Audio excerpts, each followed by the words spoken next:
और आपका जो सिलेबस है ना, जो मैं करंट अफेयर कराता हूँ, मैं जो शेयर करता हूँ ना, आप उसे एक बार चाहे तो नोट्स बना लें, या टेलीग्राम है ना, तो उसी को स्क्रॉल करते रहें।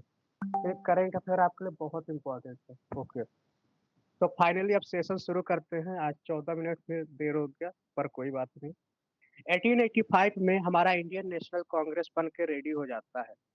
इसके बाद क्या होता है, जब इंडियन नेशनल कांग्रेस बनता है तो सारी चीजें होती रहती है। मैं मेन मेन पॉइंट बताऊंगा। फिर 1905 में बंगाल विभाजन होता है।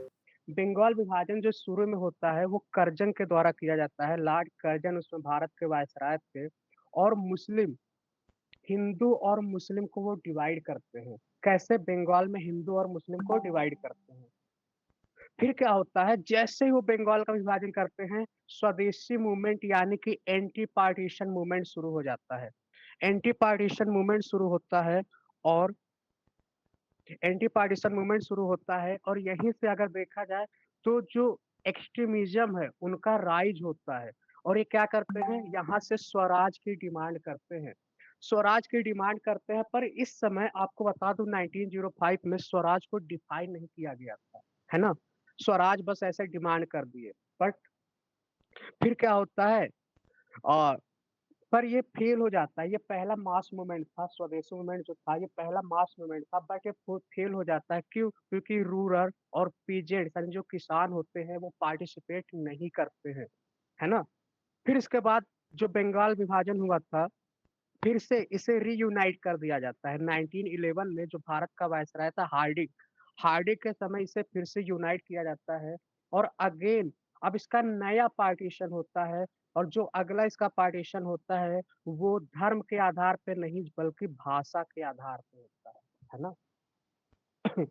फिर बंगाल विभाजन होता है, फिर मुस्लिम लीग बनता है। अब मुस्लिम लीग कैसे बनता है, जब बंगाल विभाजन हुआ था तो हिंदू और मुस्लिम को अलग किया गया था, है ना। हिंदू और मुस्लिम को बांटा गया था। फिर क्या होता है, जब मुस्लिम लीग बनता है तो मुस्लिम लीग जो है इनको फायदा होता है। मुस्लिम लीग सोचते हैं अगर हमारा विभाजन होता है तो अब हमें इंडिपेंडेंट, हम अपने लोगों का अलग से विकास कर पाएंगे। तो नवाब सलीमुल्लाह इस मौके का फायदा उठाते हुए क्या करते हैं, मुस्लिम लीग बनाते हैं। और इसका हेडक्वार्टर जो था वो लखनऊ में था। और अच्छी बात यह थी कि 1909 में इन्हें सेपरेट इलेक्टोरेट भी मिल जाता है। फिर आपको मैंने बताया था सूरत स्प्लिट यानी कि कांग्रेस का विभाजन हुआ था, इसके बारे में मैंने कल बता दिया था। फिर मैंने आपको गवर्नमेंट ऑफ इंडिया एक्ट जो था 1909 में, मॉरल मिंटो रिफॉर्म कहते हैं, इसके बारे में भी मैंने आपको बताया था। इसके बाद क्या होता है, 1911 आपके लिए थोड़ा सा इंपॉर्टेंट हो जाता है। आगा खां प्रेसिडेंट था। हाँ रुचि जी, एकदम सही बताया आपने। फिर इसके बाद क्या होता है, दिल्ली दरबार होता है। बंगाल का हमने एनलमेंट मैंने बताया ना, जो उसका विभाजन हुआ था फिर से उसे यूनाइट कर दिया जाता है। इसके बाद जो भारत के वायसराय थे लॉर्ड हार्डिंग जो थे, ये 1910 से 1916 तक रहते हैं। इनके समय में कुछ अच्छे काम हुए थे, जैसे कलकत्ता से दिल्ली जो कैपिटल चेंज हुआ था इन्हीं के समय हुआ था। दिल्ली दरबार हुआ था, इसके बारे में बताएंगे आपको। हिंदू महासभा बना था 1915 में, और मदन मोहन मालवीय जी ने इसे बनाया था। जो आगे चल के बीएचयू की स्थापना भी इन्होंने ही किया था, है ना। इनके ऊपर बम फेंका गया था लॉर्ड हार्डिंग के ऊपर, जब कैपिटल चेंज हो रहा था, कलकत्ता से दिल्ली आ रहा था, उससे दिल्ली कॉन्स्पिरेसी ख्याल चलता है। और किसने किया था, राज बिहारी बोस और सच्चिदानंद नाथ सन्याल ने, इन दोनों ने मिलकर किया था। तो आपको बेसिकली याद क्या रखना है, कलकत्ता से जो दिल्ली कैपिटल चेंज हुआ था ये डेट है 1912 में शिफ्ट हुआ था। ओके। फिर एक पॉइंट हम देखेंगे, रिवोल्यूशनरी फेज। रिवोल्यूशनरी फेज क्या होते हैं, मैंने 3 फेज आपको बताया था, जिसमें से एक ये भी फेज है। इसमें जो भी हम हथियार से आजादी लेंगे, है ना। तो इसमें पहला फेज 1890 से 1918 तक, उसके बाद 1920 से, उसके बाद ये सब चला। पहला फेज क्यों इंपॉर्टेंट है, हल्का सा सुनिएगा आप लोग। क्योंकि इसमें बहुत सारे क्या बने थे, संगठन बने थे। जैसे बंगाल में मुख्य रूप से जो पहला फेज था रिवोल्यूशन का, ये शुरू होता है बंगाल, महाराष्ट्र, पंजाब और मद्रास में, है ना। और इस समय बंगाल में एक अनुशीलन समिति बनती है। और जुगान्तर, जुगान्तर अनुशीलन समिति कहाँ बनता है? बंगाल में बनता है। महाराष्ट्र में सावरकर ब्रदर थे, उन्होंने अभिनव भारत बनाया था। मद्रास में भारत माता एसोसिएशन बना था, कौन बनाया था? नीलकांथा ब्रह्मचारी। पंजाब में अजीत सिंह थे, अजीत सिंह आप लोग जानते हैं, भगत सिंह जो थे उनके चाचा थे। लंदन में श्याम जी कृष्णा वर्मा जी थे, इन्होंने ग्रुप बनाया था। और एक गदर पार्टी इंपॉर्टेंट है, गदर पार्टी किसने बनाया था? लाला हरदयाल जी ने। ये बहुत इंपॉर्टेंट है, ये वीर सावरकर जी, सही बताया आपने। फिर एक इंसिडेंट होता है 1914 में, कोमागाटा मारू घटना। इसमें होता क्या है, एक जापानी जहाज था और वो सिंगापुर से कनाडा जा रहा था। कहाँ? सिंगापुर से कनाडा जा रहा था। पर जब ये सिंगापुर से कनाडा जाते हैं, उसमें 370 पैसेंजर थे, सिख थे, पंजाबी मुस्लिम थे। और जब वहां पहुंचते हैं तो जो कनेडियन गवर्नमेंट थी इन्हें वापस भेज देती है, और वापस भेज देती है। फिर ये कलकत्ता आते हैं और यहाँ पर भी इन्हें बोट से नीचे नहीं उतरने दिया जाता है। तो फिर क्या होता है, पुलिस इनके बीच में झगड़ा होता है और 22 लोगों की डेथ हो जाती है। ऐसा ब्रिटिश गवर्नमेंट को लगा था कि ये लोग कुछ प्लान कर रहे हैं हमारे खिलाफ, इसीलिए इनके साथ ऐसा हुआ। वर्ल्ड वार 1 भी हुआ था इसी समय में, है ना। और गांधी जी इसी समय 1915 में भारत इंडिया आए थे। होम रूल लीग मैंने कल आपको बताया था, ये सेल्फ गवर्नमेंट की डिमांड कर रहे थे और एनी बेसेंट ने इसे शुरू किया था। इनका उद्देश्य क्या था कि हमें सेल्फ रूल गवर्नमेंट दे दो। और तिलक तिलक जी ने और एनी बेसेंट इन दोनों ने मिलकर इसे शुरू किया था। तिलक जी ने पूना में शुरू किया था और एनी बेसेंट ने मद्रास से शुरू किया था। तो ये इतना हमने देखा इसके बारे में। फिर गांधीयन फेज शुरू होता है 1917 से लेकर 1947 तक। चंपारण सत्याग्रह के बारे में मैंने कल आपको बता ही दिया था। ये सारी चीजें यहाँ पे लिखी हुई है, एक बार इसको आप और रीड करोगे तो समझ जाओगे। मैं हल्का सा आपको बता देता हूँ, 3 कठिया सिस्टम क्या होता है। जो किसान थे उनसे जबरदस्ती टोटल लैंड के 3/20 हिस्से पर इंडिगो की खेती कराई जा रही थी। तो गांधी जी कन्विंस करते हैं, और जो ब्रिटिश वाले थे, जो यूरोपियंस थे, अपने फिक्स प्राइस पे ही खरीद रहे थे, है ना। तो इस वजह से 3 कठिया सिस्टम होता है और गांधी जी ने इसे अबोलिश करवाया था। फिर क्या होता है, अहमदाबाद मिल स्ट्राइक होता है, इसे पहला हंगर स्ट्राइक कहते हैं। ये क्या था, जो ओनर था मिल का और वर्कर के बीच में डिस्प्यूट हुआ था, है ना। खेड़ा सत्याग्रह मैंने बताया था, ड्रॉट आया था। फिर जलियांवाला बाग आंदोलन मैंने आपको बताया था। खिलाफत आंदोलन भी मैंने कल आपको बता दिया था, है ना।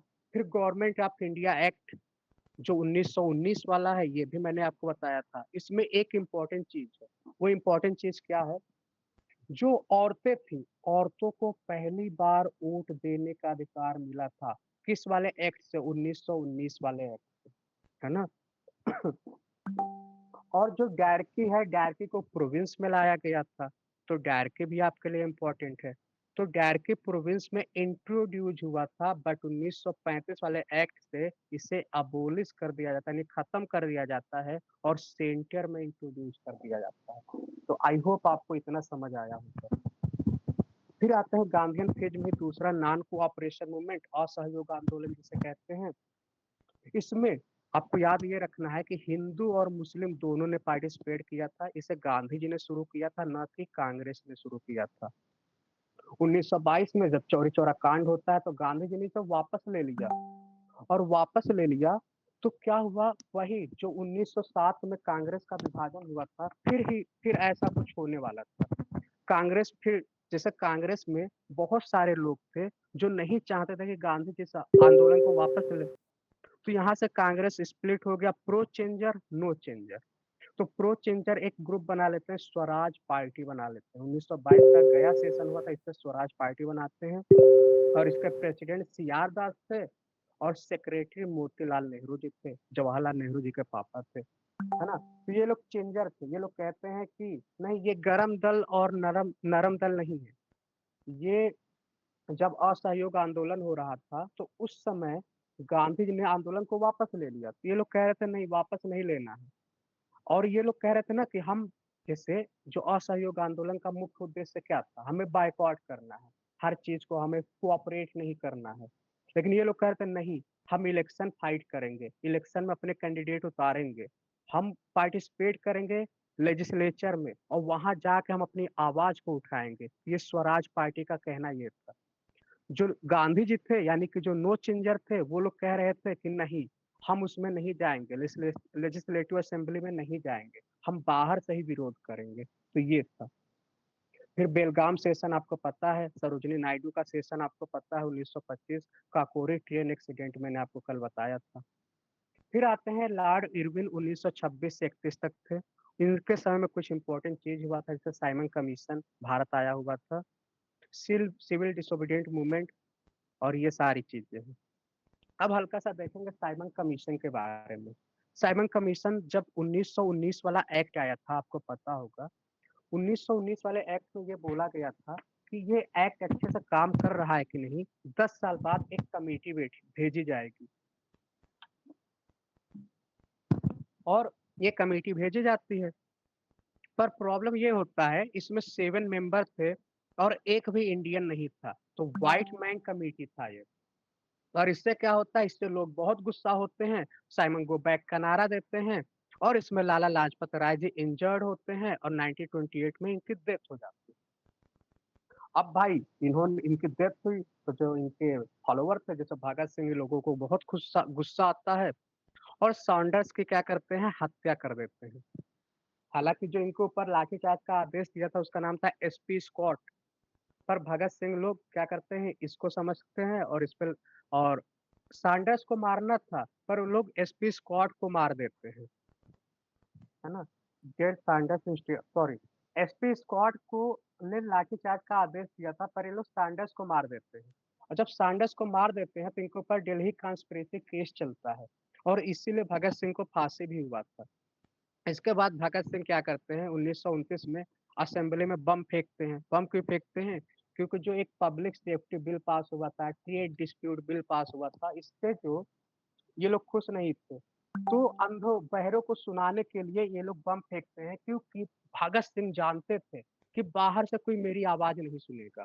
जब मैं अंदर जाऊंगा कोर्ट में, तो वहां मेरी बातों को न्यूज़पेपर वाले आएंगे, और पब्लिश होगा, पूरे लंदन तक पब्लिश होगा इनकी आवाज। तो ये बहुत ही स्ट्रेटेजिक तरीके से ये काम करते हैं। हालांकि इनको पता था कि एक बार मैं अंदर गया तो बाहर कभी नहीं आ पाऊंगा, इसीलिए तो भगत सिंह को सारे लोग इतने मानते हैं। तो भगत सिंह जाते हैं लाहौर कॉन्स्पिरेसी केस के थ्रू, इन तीनों को फांसी होता है। तो इन्होंने एक बुक लिखा था, वाई आई एम एथिस्ट, है ना। और 23 मार्च 1931 को भगत सिंह, राजगुरु और सुखदेव, तीनों लोगों को फांसी की सजा हो जाती है। फिर आते हैं साइमन कमीशन, जब इंडिया आया हुआ था, तो लोग बहुत गुस्सा थे, और लोग इसका विरोध कर रहे थे, पर और क्या ही रास्ता था। तो उस समय भारत के जो सेक्रेटरी ऑफ स्टेट थे, वो कहते हैं चलो ठीक है, मैं मानता हूँ तुम लोगों की बात, मैं तुम लोगों को चैलेंज देता हूँ कि तुम लोग अपने लिए संविधान बनाओ, अपने देश के लिए संविधान बनाओ। ओके। हाँ मुक्ता जी, सही। Y I am atheist, Bhagat Singh ने लिखा था, ये सोशलिस्ट फिलोसफी से इंस्पायर थे, है ना। तो इन्होंने कॉन्स्टिट्यूशन बनाने के लिए चैलेंज दिया। अब क्या होता है, भारत में जितने भी लीडर थे बहुत खुश होते हैं, और एक कॉन्फ्रेंस बुलाते हैं, ऑल इंडिया पार्टी कॉन्फ्रेंस, सारे भारत के सारे नेताओं को बुलाया जाता है, और बैठ के लोग मीटिंग करते हैं, और एक नेहरू रिपोर्ट तैयार करते हैं। नेहरू रिपोर्ट जो तैयार करते, उसके चेयरमैन थे नेहरू जी, और सेक्रेटरी थे उनके बेटे जवाहरलाल नेहरू जी।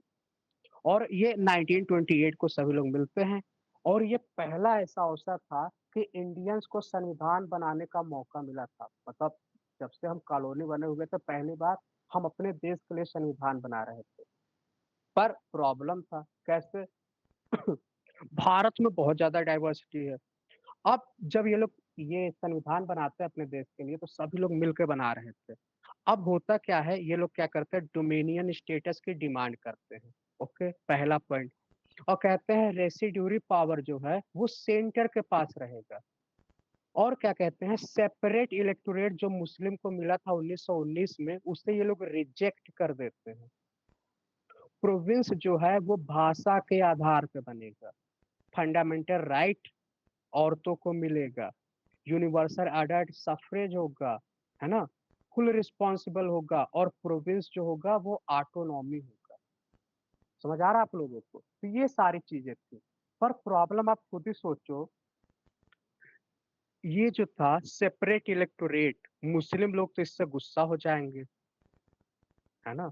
उसे पता था, जो ये जिसने चैलेंज दिया था बर्कनहेड, वो जानता था कि ये लोग संविधान नहीं बना पाएँगे, क्योंकि इंडिया में बहुत डाइवर्सिटी है और इतनी डाइवर्सिटी है तो संविधान सभी लोग खुश सबको खुश करना आसान ही नहीं है।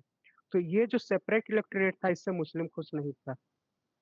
रेसिडुअल पावर जो था सेंटर के पास, इससे भी खुश नहीं था, क्योंकि उसका मानना था कि प्रोविंस के पास होना चाहिए। डोमिनियन स्टेटस, इससे जो भारत के यंग युवा लोग थे, जैसे भगत सिंह और सुभाष चंद्र बोस हो गए, नेहरू जी हो गए, ये दोनों खुश खुश नहीं थे इससे। ये कह रहे थे डोमिनियन स्टेटस अब हम क्या करेंगे? ये तो हम 1905 में मांग रहे थे। अब तो हमको क्या चाहिए? पूरी आज़ादी चाहिए। अब हमको क्या चाहिए? फुल फ्रीडम चाहिए। तो इस तरीके से इसके रिस्पॉन्स में देखो मुस्लिम लीग गुस्सा थे, नहीं खुश थे और ये लोग पूर्ण स्वराज की बात कर रहे थे, जो यंग सेक्शन था। अब मुस्लिम लीग जो गुस्सा था, वो कहता है जिन्ना जिन्ना उसमें आपको पता है मुस्लिम के हेड थे मतलब, तो वो कहते हैं अपना 14 पॉइंट देते हैं। जिन्ना कहते हैं कि अगर ये 14 बात मेरी मानोगे, तो हम एक्सेप्ट कर लेंगे तुम्हारी बात और क्या कहते हैं, रेसिडुअल पावर जो है वो प्रोविंस को दे दो, सेपरेट इलेक्टोरेट को मान लो। तो भाई ऐसा कैसे हो सकता है? क्यों ऐसा? क्योंकि ये जानते थे रेसिडुअल पावर अगर सेंटर के पास होगा, तो हम तो मुस्लिम हैं, हम माइनॉरिटी हैं, हम कभी मेजॉरिटी में नहीं आएँगे, तो हमारा क्या ही होगा? ये लोग हमें कुचल देंगे, है ना? तो इसलिए चाहते थे कि प्रोविंस में हो। प्रोविंस में क्यों? क्योंकि इन्हें पता था नॉर्थ वेस्ट फ्रंटियर प्रोविंस, इधर आपका बंगाल, यहाँ पे इनकी मेजॉरिटी थी और इसलिए ये लोग प्रोविंस में चाहते थे। फिर क्या होता है 1929 में दिल्ली मैनिफेस्टो शुरू होता है। इसमें क्या होता है जो कांग्रेस के लीडर थे, ये डोमिनियन स्टेटस की डिमांड करते हैं। किससे करते हैं? उसमें भारत का वायसराय था इरविन, पर इरविन इसे रिजेक्ट कर देता है और जैसे ही रिजेक्ट करता है, भारत में क्या होता है और पूर्ण स्वराज जो कांग्रेस का सेशन होता है, लाहौर का सेशन, उसमें पूर्ण स्वराज घोषित किया जाता है और पहली बार में पूर्ण स्वराज घोषित किया जाता है। इससे पहले तो लोग झंडा फहराने में डरते थे, है ना? और क्या होता है, जैसे पूर्ण स्वराज घोषित करते हैं, राउंड टेबल कॉन्फ्रेंस हो रहा था। राउंड टेबल कॉन्फ्रेंस कहाँ हो रहा था आप लोग को पता है? लंदन में। इसे राउंड टेबल कॉन्फ्रेंस क्यों कहते हैं? क्योंकि जो वहाँ पे टेबल थी ऐसे गोल थी और सभी लोग बैठे हुए थे आमने-सामने चेहरा करके। पहली बार ऐसा था कि सभी लोग एक बराबर बैठे हुए थे, है ना? तो इसी को राउंड टेबल कॉन्फ्रेंस कहते हैं। इससे इन लोगों ने बॉयकॉट कर दिया और सिविल डिसोबीडिएंट यानी कि सविनय अवज्ञा आंदोलन शुरू किया था और रवि नदी आप लोग जानते ही हैं, भारत का जो हिमालय है उस वहाँ रवि नदी के पास ये लोग झंडा फहराते हैं रात में, है ना? और इंकलाब जिंदाबाद का नारा देते हैं। ये पहली बार ऐसा हुआ था और आपको पता है इसीलिए जो 26 जनवरी मनाया जाता है, इसीलिए 26 जनवरी 1950 को मनाया जाता है। अब इतना स्टोरी आपको समझ आ गया होगा। अब सविनय अवज्ञा आंदोलन शुरू हो गया। सविनय अवज्ञा आंदोलन शुरू हो गया और बहुत अच्छे से चल रहा था और ये धीरे-धीरे पूरे भारत में स्प्रेड हो जाता है। और कैसे शुरू होता है? गांधी जी ने दांडी मार्च निकाला था। दांडी मार्च ये डेट याद रखना 12 मार्च से 6 अप्रैल तक ये दांडी मार्च करते हैं। कहाँ से कहाँ तक? साबरमती आश्रम जो है ना अहमदाबाद, साबरमती आश्रम से अहमदाबाद जो कोस्ट है, वहाँ तक जाते हैं 78 मेंबर थे इनके साथ। और ये जो साल्ट लॉ होता है इसे इन्होंने ब्रेक किया। अच्छा आप लोग सोचो गांधी जी कितने माइंडेड थे, कितना स्ट्रेटजी से काम करते थे। उन्होंने उन्होंने साल्ट को ही क्यों सेलेक्ट किया? साल्ट को क्यों सेलेक्ट किया? क्योंकि वो जानते थे सॉल्ट ऐसा चीज़ है जो सभी लोग यूज़ करते हैं, बेसिक नीड है। हर जगह आप सॉल्ट को डालोगे, इसके बिना काम ही नहीं चलेगा। और सोचो अंग्रेज इस पे भी टैक्स ले रहे थे। तो लोगों के अंदर आग जगाने के लिए गांधी जी ने ये सब काम किया। और इस तरीके से क्या हुआ ये पूरे भारत में फैल गया, है ना? तो गांधी जी क्या करते हैं जब सिविल डिसोबीडिएंट यानी कि सविनय अवज्ञा आंदोलन शुरू करते हैं, तो एक अपना 11 डिमांड रखते हैं और कहते हैं जो भारत का वायसराय इरविन है, तुम्हारे पास सिर्फ 2 ऑप्शन है और वो 2 ऑप्शन ये है कि या तो तुम एक्सेप्ट करो या तो तुम रिजेक्ट करो। और ये गांधी जी के 11 पॉइंट थे, आपके स्क्रीन पे दिख रहा होगा, है ना। पर इरविन कम थोड़ी था, उसके पास पावर है, अथॉरिटी है, उसने रिजेक्ट कर दिया। और जैसे उसने रिजेक्ट किया, गांधी जी ने सविनय हत्या आंदोलन शुरू कर दिया था। अब पहला राउंड टेबल कॉन्फ्रेंस होता है, उसमें गांधी जी नहीं जाते हैं। जब पहला राउंड टेबल कॉन्फ्रेंस होता है तो कांग्रेस से गांधी जी नहीं, कांग्रेस से कोई नहीं जाता है, कांग्रेस से कोई नहीं जाता है। अंबेडकर जी जाते हैं। अंबेडकर जी, आपको पता है, तीन कॉन्फ्रेंस हुए थे, तीनों में पार्टिसिपेट करते हैं। अब पहला राउंड टेबल कॉन्फ्रेंस में जब गांधी जी नहीं जाते हैं, यानी कि सॉरी, इंडियन नेशनल कांग्रेस नहीं जाता है, तो आप खुद ही इमेजिन करो, कांग्रेस भारत का सबसे लार्जेस्ट पार्टी था। और ये बताओ आप, दूल्हा के बिना शादी कभी होती है? तो दूल्हे को मनाना जरूरी था। तो दूल्हे को मनाने के लिए जो भारत के वायसराय थे, वो कहते हैं, इरविन जी कहते हैं कि चलो कांग्रेस को मनाने के लिए कुछ उन्हें, तुम्हें क्या चाहिए बोलो। तो गांधी इरविन पैक्ट होता है। और गांधी इरविन पैक्ट में ये होता है, गांधी जी अपना 11 पॉइंट रखते हैं। तो 11 पॉइंट में से उसने 9 पॉइंट तो मान लिया था, 2 पॉइंट वो नहीं मानता है।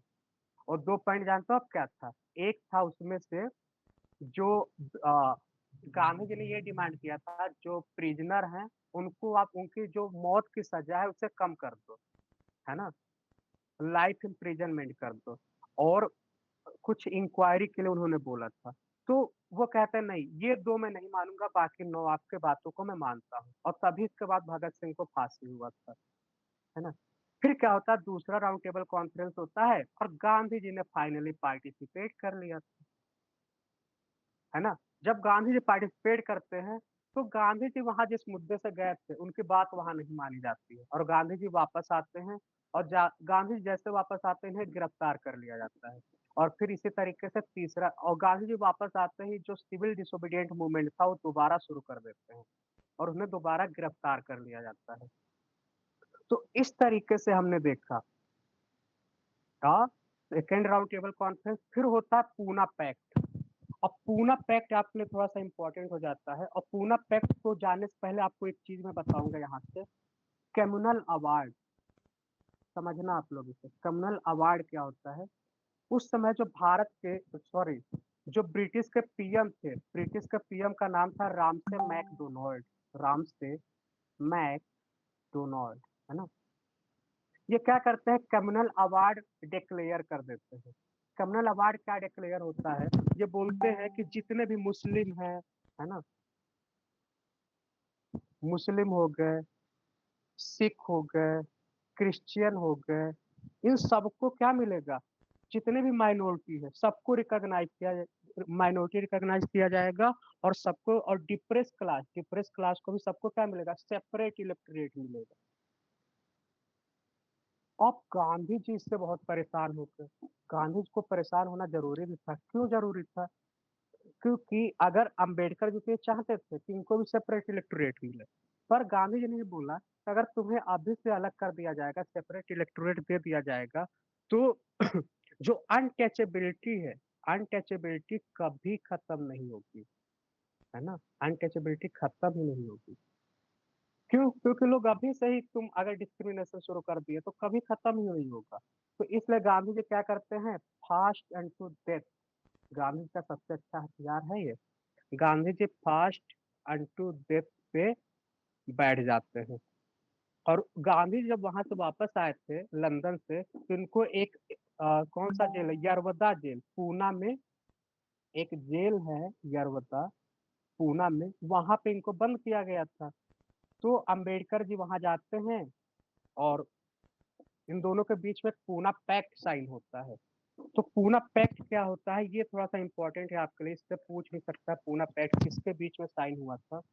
तो कहने को तो गांधी जी ने किया था, पर ये किसके बीच में साइन हुआ था, मदन मोहन मालवीय एंड अंबेडकर जी, एकदम सही बताया अनामिका जी ने, अंबेडकर जी ने। तो ये इंपॉर्टेंट है।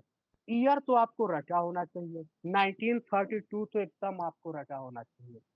तो पूना पैक्ट इसी समय साइन हुआ था, यरवदा जेल में, है ना, पूना में। तो इस समय ये बोला गया था कि चलो तुम्हें सेपरेट इलेक्टोरेट नहीं दूंगा। गांधी जी ने बोला कि चलो सेपरेट इलेक्टोरेट मत लो, पर एक काम करो तुम, मैं तुम्हें रिजर्वेशन देता हूँ, है ना। रिजर्वेशन यहीं से शुरू हुआ था। तो रिजर्वेशन कैसे देते हैं ये लोग? और 71 सीट 148 प्रोविंस में देते हैं, और 90% वो आप फैक्ट मत याद करो, बस इतना आप याद रखो कि रिजर्वेशन दिया गया था पूना पैक्ट से। फिर आते हैं government of India act. Government of India act आपके लिए बहुत इंपॉर्टेंट। कैसे इंपॉर्टेंट है? कुछ चीजें आपको बता दे रहा हूँ। जैसे आरबीआई यही इसी समय बना था। आपका म्यांमार जो अलग हुआ था भारत से, इसी समय अलग हुआ था। और रेडियो डायरकी, डायरकी जो आपका प्रोविंस से खत्म हुआ था और सेंटर में आ गया था, ये इसी समय हुआ था। तो ये कई सारी चीजें हैं। ऑल इंडिया रेडियो इसी समय शुरू हुआ था। ओके। तो 1935 वाला ये एक्ट था। अब इसके बाद एक इम्पोर्टेंट चीज ये होता है, 1935 का इलेक्शन, ये एक्ट आता है, सारा चीज हो रहा था। फिर 1937 का इलेक्शन होता है। अब 1937 का इलेक्शन थोड़ा सा इम्पोर्टेंट हो जाता है। क्यों इम्पोर्टेंट हो जाता है? क्योंकि सबकी आंखें इसी पे थी। 1937 में क्या होता है? इलेक्शन होता है, और इलेक्शन जो होता है 11 प्रोविंस में इलेक्शन होता है। 11 प्रोविंस में इलेक्शन होता है, और 11 प्रोविंस में से आप इमेजिन नहीं करोगे, कांग्रेस की सरकार जो होती है, 8 में कांग्रेस की सरकार बनती है। अब इससे मुस्लिम लीग के लोगों को झटका लगता है। झटका ये लगता है कि जहां मेरी मेजोरिटी है, वहां कांग्रेस वाले सरकार बना लग गए। अब इनको यहाँ पे अपनी रियलिटी चेक होती है। अब ये कहते हैं नहीं भाई, ये ऐसे तो काम नहीं चलेगा। कैसे? क्योंकि आप खुद ही सोचो ना, north west frontier province, Punjab हो गया, यहाँ पे इनकी मेजोरिटी थी। सिंध हो गया, ये सब प्रोविंस में इनकी मेजोरिटी थी, पर नहीं बनी सरकार। 11 में से 8 जगह नहीं बनी। अब लोग कहते हैं जहां मैं मेजोरिटी में हूँ वहां सरकार नहीं बना पाया, तो ऐसे तो दिक्कत हो जाएगा भविष्य में। और हम वैसे भी भारत देश में माइनॉरिटी में हैं। तो यहाँ इनकी आंखें खुलती है, और ये किसी प्रोविंस में सरकार नहीं बना पाते हैं। तो 1937 का इलेक्शन इनकी आंखें खोल देता है। फिर क्या होता है इसके बाद सुनना, वर्ल्ड वॉर 2 स्टार्ट हो गया था। वर्ल्ड वॉर 2 1939 से 1945 तक। उसमें भारत के जो वायसराय थे, लिन लिथ गो, लिन लिथ गो, है ना, भारत के वायसराय थे। और ये डिक्लेयर कर देते हैं कि इंडिया जो है वर्ल्ड वॉर 2 में शामिल है। अब सोचो, वर्ल्ड वॉर 2 में इंडिया शामिल है, हम लोगों से बिना पूछे ये घोषित कर दिए। वर्ल्ड वॉर 1 में हमारे साथ हमारे लोग, इतने लोग मारे गए, लाखों की संख्या में वर्ल्ड वॉर 1 में इंडियंस मारे गए थे। और तुमने क्या किया? कुछ नहीं किया, बस एक इंडिया गेट बनवा दिया उनके शहादत के नाम से। वर्ल्ड वॉर 2 में लोगों को सबक आ गया था। गांधी जी ने वर्ल्ड वॉर 1 में भले सपोर्ट किया था, लेकिन वर्ल्ड वॉर 2 में सभी खिलाफ थे। सबको पता चल गया था, इनकी नीयत अच्छी नहीं थी, ये सब जान चुके थे इंडिया वाले। अब इंडिया को मनाना है, तो मनाने के लिए कुछ तो देना होगा। तो वो हमें एक ऑफर देते हैं, है ना। ऑफर में क्या देते हैं?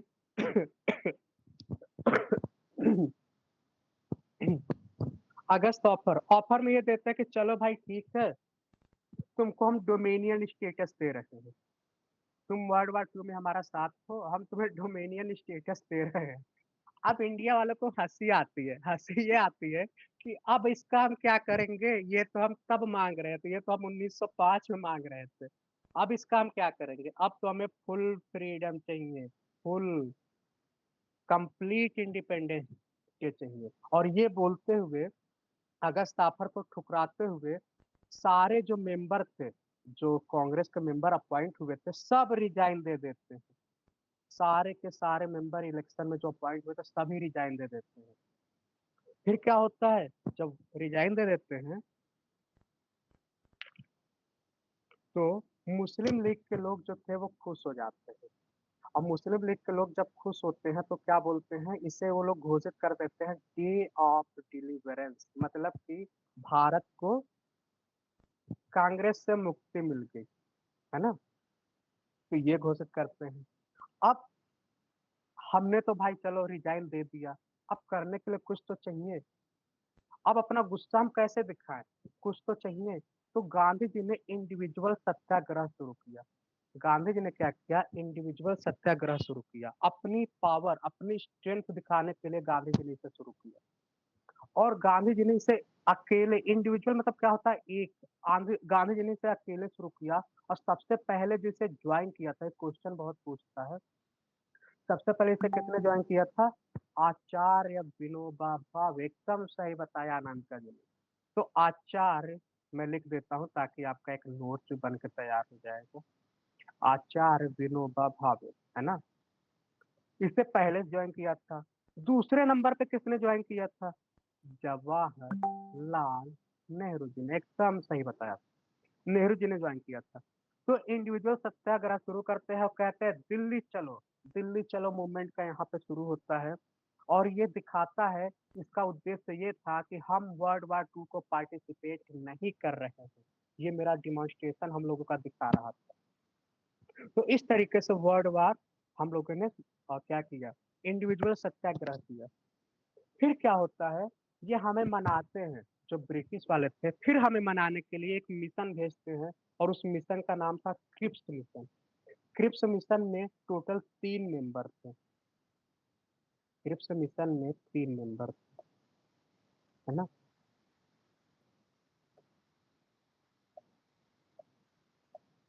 क्रिप्स मिशन में 3 मेंबर थे। तो 3 मेंबर तो उतना नहीं पूछता, बस ये भी आते हैं। और वो ये क्या कहते हैं, लो भाई, हम तुम्हें क्या दे रहे हैं, डोमेनियन स्टेटस दे रहे हैं। भाई हमको ये चाहिए ही नहीं, क्यों बार बार ये तुम दे रहे हो? मैं डोमेनियन स्टेटस तो हम बहुत पहले मांग रहे थे।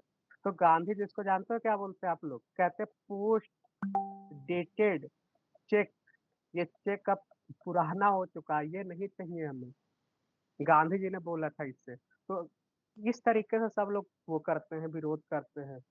और एक और बहुत गंदा काम इसने किया था, इसने कहा कि प्रोविंस जो होता है ये चाहे तो पार्टिसिपेट करे या ना करे। इस तरीके से कर दिया। मतलब ये देख लो भारत को कैसे बांट रहे हैं। अगर आप प्रोविंस को ज्यादा पावर दे दोगे तो इंडिया यूनाइट हो पाएगा? कभी नहीं हो पाएगा। सपोज करो, अगर यूपी के पास ज्यादा पावर हो जाए कंट्री से, तो यूपी कहेगा मैं तो एक अपना देश बनाऊंगा, है ना। तो इसीलिए प्रोविंस को कभी ज्यादा पावर नहीं दिया जाता है ना। तो इस तरीके से तो सब लोग इसे रिजेक्ट करते हैं। और ये जो क्रिप्स मिशन था, क्रिप्स मिशन जो है, क्रिप्स मिशन को जो मुस्लिम लीग था वो भी क्रिटिसाइज करता है। क्योंकि मुस्लिम लीग जो था वो 2 कॉन्स्टिट्युएंसी की डिमांड कर रहा था। मतलब कि अलग अलग कॉन्स्टिट्युएंसी होना चाहिए। और ये क्या बोलता है, ये तो सिंगल कॉन्स्टिट्युएंसी दे रहा था, इसलिए मुस्लिम लीग भी इससे खुश नहीं थे, क्रिप्स मिशन से, है ना। तो इस तरीके से चला। अब क्रिप्स मिशन जब भारत आया तो भारत के लोग गुस्सा हो गए। भारत के लोग कहे ऐसे तो भाई काम नहीं चलेगा, ये हर बार कभी अगस्त ऑफर दे रहा है, कभी क्रिप्स मिशन दे रहा है। तुरंत ये लोग गुस्सा होते हैं और क्विट इंडिया मूवमेंट शुरू कर देते हैं। क्विट इंडिया मूवमेंट शुरू करते हैं। भाई नहीं चलेगा, कब तक लॉलीपॉप दोगे, कब तक बेवकूफ बनाओगे? हर चीज की एक लिमिट होती है। तो क्विट इंडिया मूवमेंट शुरू करते हैं 1942 में। 1942 में आपका बॉम्बे सेशन हुआ था। और बॉम्बे सेशन कहाँ हुआ था, कमेंट बॉक्स में बताइए एक बार। ये आपका हुआ था मुंबई में, है ना। और जैसे ये बॉम्बे सेशन हुआ था, कांग्रेस के सारे लीडर को, आईएनसी यानी कांग्रेस के सारे लीडर को अरेस्ट कर लिया जाता है। और एक ऑपरेशन शुरू किया जाता है। उस ऑपरेशन का नाम था ऑपरेशन, बताइए, ऑपरेशन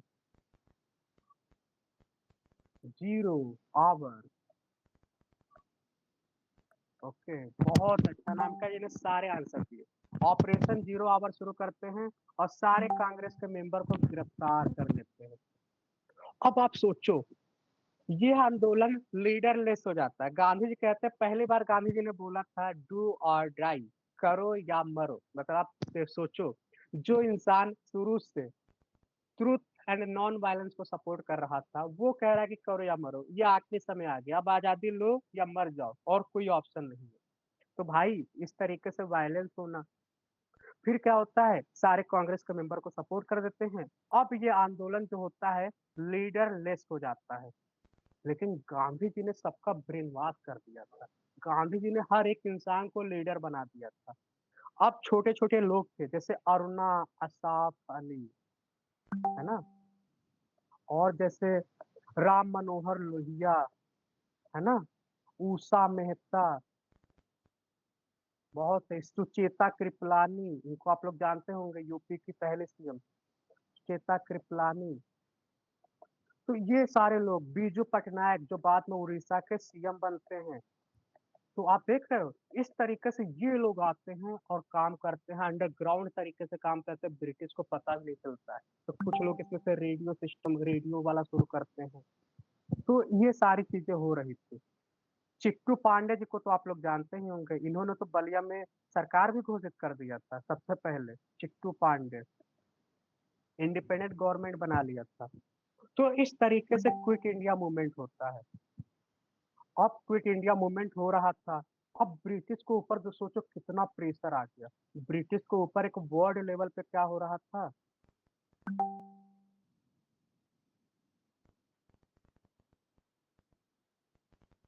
एक सेकंड।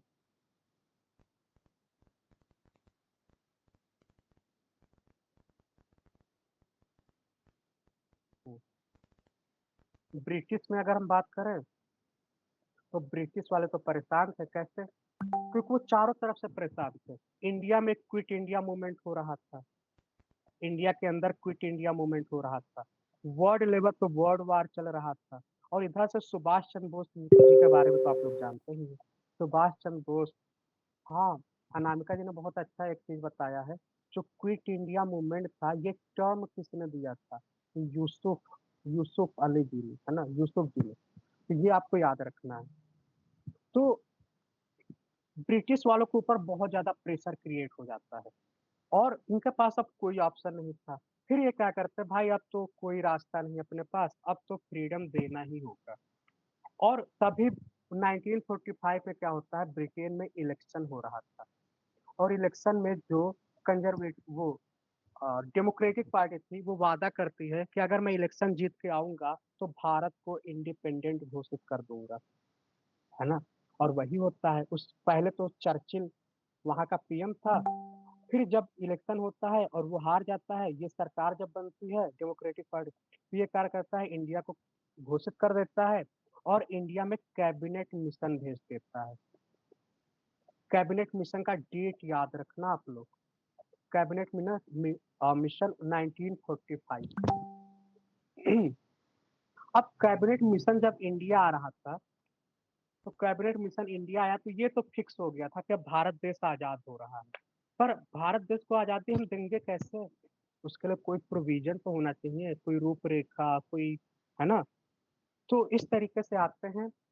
और उसमें जो भारत वहाँ के जो पीएम थे क्लेमेंट एटली थे ना, तो ये होते हैं, भेजते कैबिनेट मिशन, इंडिया आ जाता है। 1946 में इंडिया आता है। और जब ये इंडिया आता है तो इनके साथ तीन मेंबर थे। तीन मेंबर थे, हालांकि ये इंपॉर्टेंट नहीं है, बस आपको ये याद रखना है कि आते ही क्या करते हैं, पाकिस्तान जो मुस्लिम लीग था, वो पाकिस्तान का डिमांड कर रहा था, तो उसको ये लोग रिजेक्ट कर देते हैं। ओके। और क्या होता है, जो रेसिडुअल पावर था, रेजिडुअल पावर जो था, ये किसको दे देता है, ये प्रोविंस को दे देता है। अब शुरू में क्या होता है कि दोनों मान जाते हैं, किसी के पास ऑप्शन नहीं था, न कांग्रेस के पास ऑप्शन था, क्योंकि कांग्रेस जो था वो इससे खुश नहीं था, पाकिस्तान जो था वो इससे खुश नहीं था। क्योंकि पाकिस्तान जो कह रहा था, वो कह रहा था मुझे अलग से कॉन्स्टिट्यूएंसी चाहिए, दो कॉन्स्टिट्यूएंसी बनाओ, एक हिंदू के लिए, एक मुस्लिम के लिए। वो कहता है नहीं भाई, एक ही बनेगा, लेना है तो लो, नहीं तो जाओ। अब क्या होता है, रेसिडुअल पावर जो था ये मिलता है प्रोविंस को। अब कांग्रेस गुस्सा था, कांग्रेस करे तो करे क्या, कैबिनेट मिशन था, कहता है लेना हो तो लो, नहीं तो जाओ। तो ये था। अब दोनों शुरू में तो मान जाते हैं, कोई ऑप्शन नहीं था, तो चलो भाई एक्सेप्ट कर लेते हैं, है ना, एक्सेप्ट कर लिए। अब इंटरिम गवर्नमेंट बनती है। इंटरिम गवर्नमेंट आप लोग जानते ही हैं। इंटरिम गवर्नमेंट बनती है, नेहरू जी उसका पीएम बनते हैं, इस तरीके से काम चल रहा है। अब एक रोचक कहानी होती है, हल्का सा ये होता है, नेहरू जी की एक गलती होगी। नेहरू जी ने क्या बोला कि मैं तो मेजोरिटी में हूँ, मैं तो कभी भी संविधान बदल दूंगा, है ना।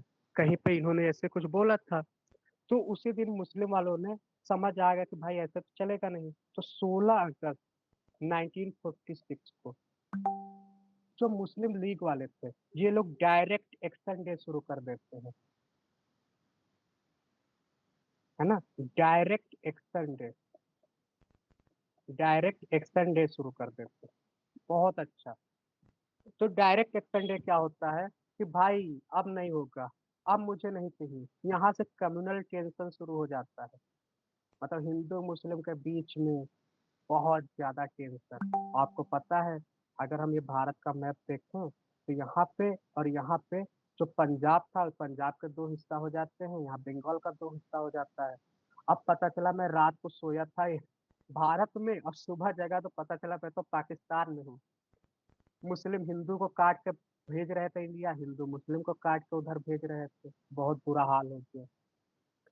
जितना देश को आजाद कराने में लोग नहीं मारे गए, इस समय इतने लोग मरना शुरू हो गए। सिविल वार इसे कहते हैं एक तरीके का, है ना। तो ये कंडीशन हो गई थी। पर गांधी जी ने बहुत कोशिश किया सबको मनाने का, पर एटलीस्ट नहीं हो पाया। तो देश को थोड़ा देर से आजाद करने वाला था, फिर ये सब इतना टेंशन देकर कहे नहीं भाई, 15 अगस्त 1947 को फ्रीडम दे दो। तो फाइनली 15 अगस्त 1947 को माउंट बेटन प्लान आता है। माउंट बेटन प्लान आता है और वो भारत को फ्री कर देते हैं, और फाइनली इंडिया फ्री हो जाता है। अब आपको पता है कॉन्स्टिट्यूएंट असेंबली बनती है। कॉन्स्टिट्यूएंट असेंबली दिसंबर 1946 में बन जाती है, और ये लोग मिलकर अपना संविधान बनाने लगते हैं। और संविधान हमारा 26 नवंबर 1949 को बन जाता है। अब ये सब इतना बवाल होने लगा, तो जब माउंट बेटन प्लान आता है और फाइनली यहाँ से इंडिया और पाकिस्तान अलग अलग बन जाता है। तो माउंट बेटन प्लान से भारत आजाद होता है, पाकिस्तान बनता है, इंडिया बनता है। तो माउंट बेटन प्लान आपको याद रखना है। तो इंडिया पाकिस्तान अलग अलग बन जाता है। और एक इंडिया में ये कॉन्स्टिट्यूंट असेंबली जो थी, ये 26 नवंबर 1949 को अपना संविधान बना के रेडी हो जाता है। और 2 महीने ये डिले करते हैं। डिले क्यों करते हैं 2 महीने? इसलिए डिले करते हैं क्योंकि 26 जनवरी को यादगार बनाना था। तो 26 जनवरी 1950 को संविधान लागू हो जाता है। तो एक पॉइंट आपको ये याद रखना है, ये क्वेश्चन पूछ लेता है, संविधान कब बन के रेडी हो गया था 26 नवंबर 1949 को, और कब लागू हुआ था 26 जनवरी 1950 को। और इसी दिन हम क्या मनाते हैं? रिपब्लिक डे मनाते हैं, है ना। PUB, है ना, रिपब्लिक डे मनाते हैं। और डॉक्टर राजेंद्र जी पहले देश के प्रधान राष्ट्रपति बनते हैं। नेहरू जी देश के पहले पीएम बनते हैं, ये तो आप लोग जानते ही होंगे। डॉक्टर राधा कृष्णन जी देश के पहले वाइस प्रेसिडेंट बनते हैं। तो इस तरीके से आज हमने फाइनली अपने देश को आजाद कर दिया। तो अपने देश की आजादी आपको सुन के कैसी लगी, स्टोरी कैसी लगी आपको, आप लोग कमेंट बॉक्स में बताएं। 2 साल 11 महीने 18 दिन, बहुत अच्छा। ये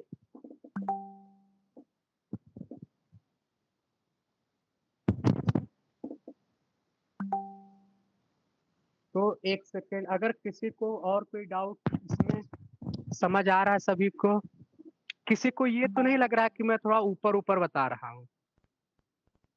क्योंकि मैंने आपका सिलेबस देखा, आपका सिलेबस बहुत ही वेग है, मतलब कि कुछ क्लियर नहीं है। तो इसलिए मैं थोड़ा सा ना डीपली उतना नहीं जा रहा हूँ। मैं चाहता हूँ कि कम समय में बहुत अच्छे से आपका क्लास हो जाए।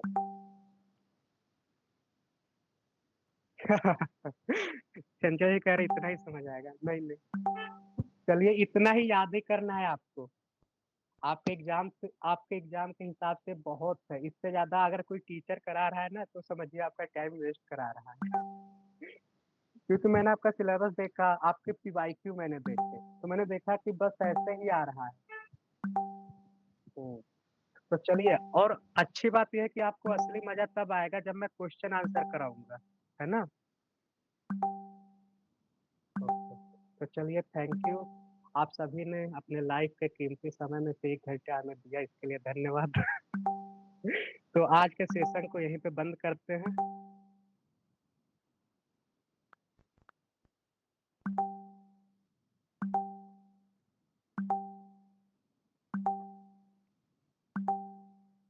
अच्छा, राजकुमार चौबे जी तो कह रहे हैं, ओके। चलिए आगे से मैं नोट्स भी आपको शेयर कर दूँगा, तो वहाँ से थोड़ा-सा रिवीजन करते रहिए और कोई भी डाउट हो ना तो आप अगले दिन आप पूछ सकते हैं।